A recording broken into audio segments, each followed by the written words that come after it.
Lorsqu'on envisage de créer une société aux Émirats Arabes Unis, que ce soit une free zone ou une mainland, se pose généralement la question du bureau.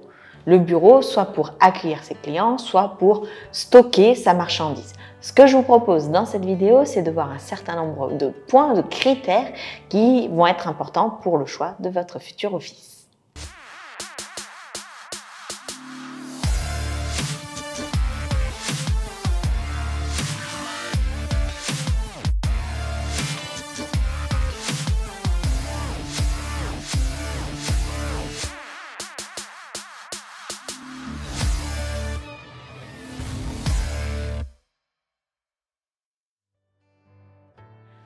Pour rappel, dans les sociétés en free zone, le bureau n'est pas toujours obligatoire.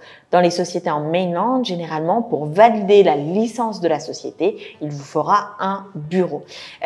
Donc, dans cette vidéo, je vous propose de voir quels sont les critères de choix d'un bureau. Je n'ai pas classé ces critères par ordre d'importance, tout simplement parce que l'importance dépend en grande partie de votre business, de vous, de vos futurs clients. Et donc, je vous donne les critères, à vous ensuite d'en juger la pertinence et l'importance séparément.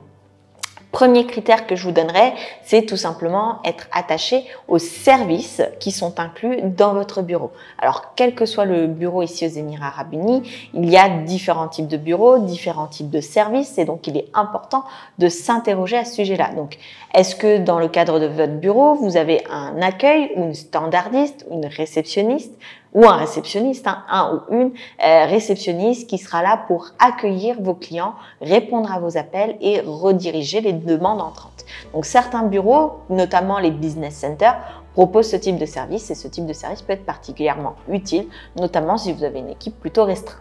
Deuxième chose, dans le service, je vous dirais également de veiller à demander est-ce que la sécurité, donc est-ce qu'il y a une personne qui est chargée de la sécurité, est-ce qu'il y a ou non des personnes qui sont chargées du ménage du bureau, parce que ça c'est également un aspect qui peut vous coûter de l'argent une fois que le bureau est pris. Donc soit il est inclus, soit il faut le prendre en compte dans le budget relatif à votre bureau.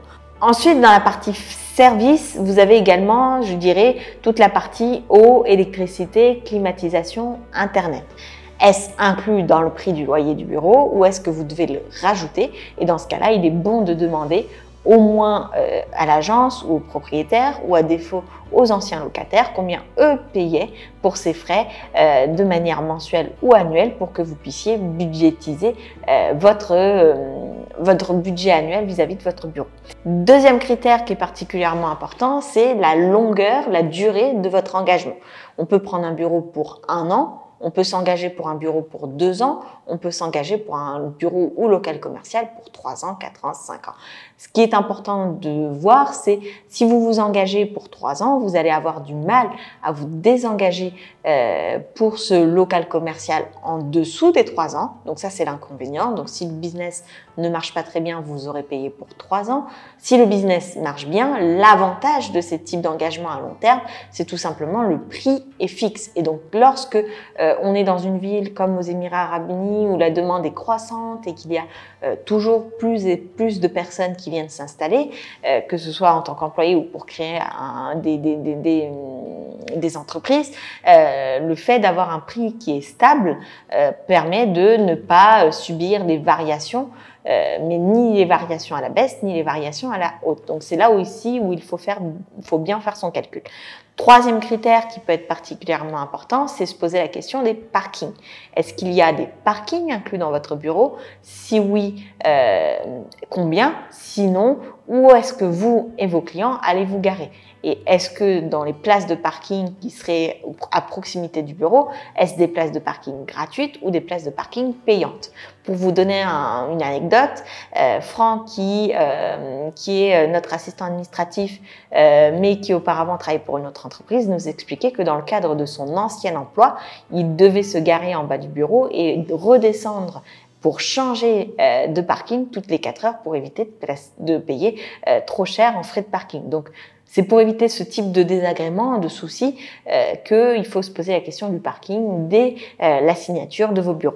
Quatrième critère important, quelles sont les possibilités d'extension du bureau? Donc, peut-être que lors de votre première année, vous allez avoir besoin d'un bureau que de 10 15 mètres carrés. Peut-être que l'année suivante, en embauchant un nouvel employé, vous allez avoir besoin de 20 ou 25 mètres carrés, et ainsi de suite. Donc, posez-vous la question, est-ce que ce bureau peut être agrandi, notamment si vous avez un engagement sur plusieurs années. Pensez à demander au propriétaire ou par exemple au centre commercial, si vous êtes dans un mall, est-ce que ce petit local commercial peut être agrandi et est-ce qu'on peut obtenir de la surface supplémentaire en cas de besoin. Cinquième critère qui est important, qui est très important, c'est tout simplement le nombre de visas résidents que vous permet d'acquérir ce bureau. Parce que dans le cadre de certaines free zones et dans le cadre de mainland, bien souvent, le quota de visa résident va dépendre également de la superficie du local commercial en question. Donc, si votre local commercial est trop petit, il ne vous permettra peut-être pas d'avoir suffisamment d'employés. Donc, ça, c'est important à savoir que généralement, on va compter un employé pour 4 mètres carrés.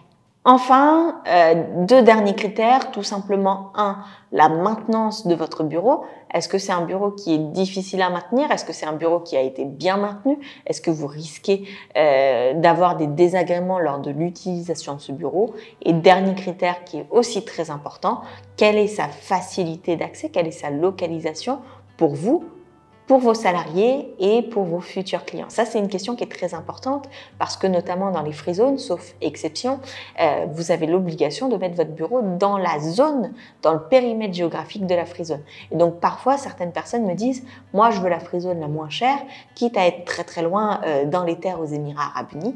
Mais il faut toujours se poser la question, est-ce que si j'ai besoin d'un salarié à l'avenir, est-ce que j'aurai la facilité de le trouver en étant très loin peut-être du cœur des Émirats, c'est-à-dire Dubaï et Abu Dhabi. Donc, se poser cette question-là parce que, et c'est tout le mal que je vous souhaite, c'est que toute société aux Émirats est amenée à évoluer, à grandir. Et même si vous êtes tout seul aujourd'hui, vous serez certainement plusieurs à travailler d'ici quelques mois, quelques années. Je vous souhaite le meilleur et je vous dis à très vite dans une prochaine vidéo.